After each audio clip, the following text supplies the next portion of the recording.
Forbes once called her the Warren Buffett of vampires, but American author Anne Rice has established herself as the literary queen of monsters of all kinds over her 4.5-decade career. Besides her 15 novels of the world-famous Vampire Chronicles series, she's also written 21 other books featuring all your favorite dark, supernatural, and undead beings. Witches, ghosts, mummies, werewolves, angels, demons, aliens, Jesus.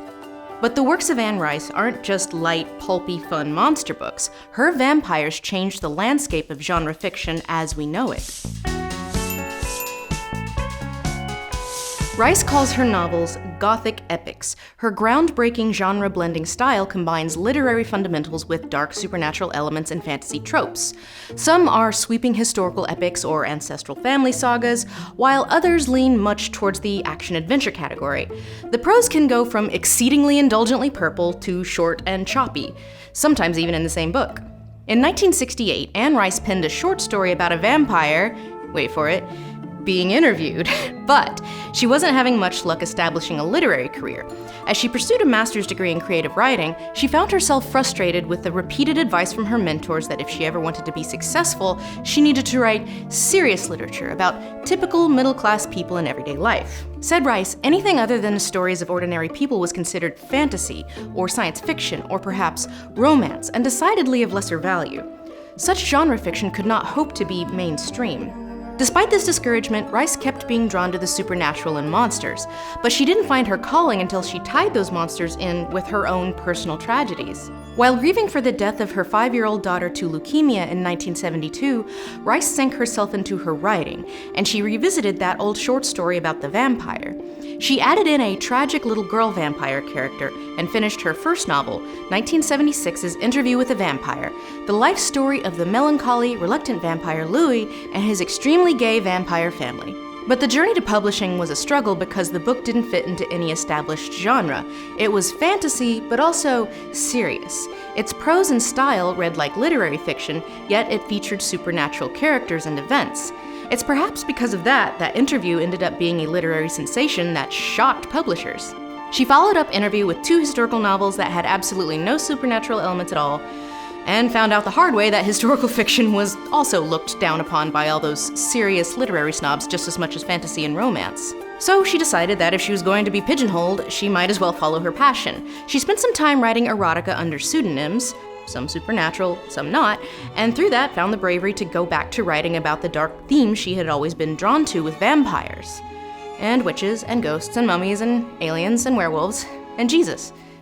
In 1985, The Vampire Lestat was released. A sequel to Interview with a Vampire, it tells the story of Lestat, a major supporting character from Interview, who thenceforth took over as the series' hero-ish. This time, the critical reaction was much more positive, and The Vampire Chronicles was born, and continues to thrive. The 15th book in the series, Blood Communion, A Tale of Prince Lestat, just came out in 2018. Says Rice, on vampires, they are the most powerful metaphor for the outsider I ever encountered. As her books became worldwide bestsellers, the outcasts Anne Rice wrote about resonated widely with audiences who saw themselves depicted in the characters despite their supernatural natures, or maybe even because of them. Again, says Rice, vampires are great metaphors for us because secretly we all feel a bit like a monster. We're all predators in our own way. We're all outcast to some extent. And it's easy to forget in our current vampirescape, which ranges from zombie demons, to sparkly heroes in romances, to loving fathers in family films, to comic leads in mockumentaries, to whatever this was. Before Anne Rice, vampires were rarely to be sympathized with. Like all the various kinds of monsters in Rice's books, the vampires feature as the protagonists and are sympathetic and complex characters despite being murderous creatures of the night. These are no vegetarian vampires.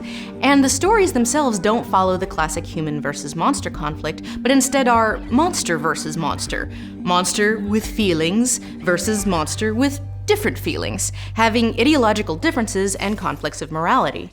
Says David Punter and Glenys Byron in their book, The Gothic, Interview with a Vampire offers one of the most significant rewritings of the traditional myth since it was established by Bram Stoker in Dracula. Shifting the narrative perspective to the vampire himself, the text begins to dissolve the conventional boundaries between the vampire and the human. And says Millie Williamson in her book, The Lure of the Vampire, The vampire is no longer predominantly a figure of fear in Western popular culture, but a figure of sympathy.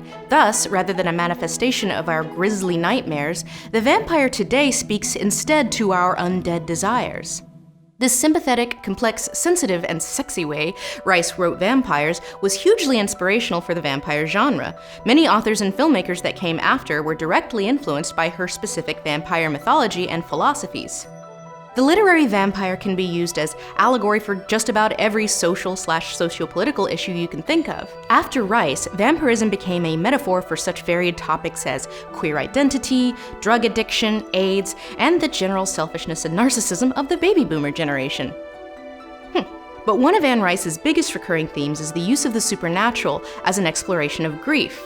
She started off using writing as a catharsis for losing her daughter and processing the trauma of her alcoholic mother dying when she was a teen, as well as her own general feelings of alienation from society. Religion is also a major recurring theme in Rice's work. Raised Catholic, Anne Rice became an atheist at the age of 18. She returned to the Catholic Church in 1998, only to reject it again a decade later. And the characters in her books often reflect her complicated feelings about her own spirituality. We see the resolute atheist, Lestat, return to religion himself in 2003's Blood Canticle when Rice temporarily rejoined the church, but he's back to his old ways by the next time he appears in 2014's Prince Lestat. The early vampire chronicles especially feature the clash between atheism and spirituality and the moral approaches the different vampires take to reconcile their dark existences. They're all killers, but they're often super sad and philosophical about it. Characters with Catholic hang-ups like the original reluctant vampire himself, Louis, living in guilt and self-loathing, butt heads against atheists like Lestat, whose joie de vivre give him the strength to bounce back from every tragedy that happens to him. Says psychology professor and author Katherine Ramsland, Louis is impelled to search for answers to the ultimate questions of life, and is especially concerned to discover whether God exists, and if so, if that makes him a child of the devil. Another theme that rises throughout Anne Rice's work is that of the sensitive, lonely monster seeking connection with others of their kind as a metaphor for the queer experience. And I mean, this isn't just me putting on my shipping glasses. Nina Auerbach makes the point that the fraught menage of Louis and Lestat is a return to vampire beginnings. Their irritable mutual obsession recovers literary vampire's lost origin, the homoerotic bond between Lord Byron and Polidori. Ah yes, the original 19th century frenemies who gave us the very first literary vampire. Isn't it ironic? Even though her vampires do not have sexual intercourse, in an interview with a vampire, Louis and Lestat are clearly married to each other and adopt and raise a daughter together. The series also features many other explicitly queer vampires who are attracted to all genders, both when in search of a meal and romance. This pansexual attraction is just something that happens to people when they become vampires, regardless of their orientation in life. Says Rice, I think the imagination is bisexual. Once you're out of nature, to use Yeats's phrase, you see all people as beautiful and you make a bond to people of your own sex as easily as to people of the opposite sex. Witches, ghosts, mummies, werewolves, aliens, vampires. Jesus, so serious.